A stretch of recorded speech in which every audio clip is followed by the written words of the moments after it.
17 আসনে 12 তারিখ সকাল সন্ধ্যা বিজয় হবে ইনশাআল্লাহ। ইনশাআল্লাহ আল্লাহ তাআলা কবুল করুন। এরপরে আমি আমাদের ভাই আরিফুল ইসলাম আদিব, যাকে আমরা ঢাকা 18 আসন থেকে, পার্শ্ববর্তী আসন থেকে আমরা 11 দলের পক্ষ থেকে প্রতিনিধি মনোনীত করেছি। আমরা আশা করি জনগণ তাকে নির্বাচিত করবে ইনশাআল্লাহ।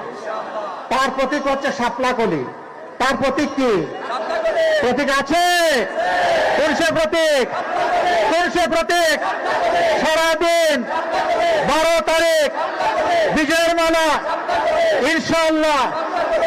সবাইকে ধন্যবাদ। আসুন আমরা মহান আল্লাহ শুকরিয়া আদায় করে তার তরে স্লোগান দিয়ে বিদায় নেই। লিল্লাহি তাকবীর, লিল্লাহি তাকবীর, ইনকিলাব ইনকিলাব, জিন্দাবাদ জিন্দাবাদ, ইনকিলাব জিন্দাবাদ। আসসালামু আলাইকুম ওয়া রাহমাতুল্লাহ।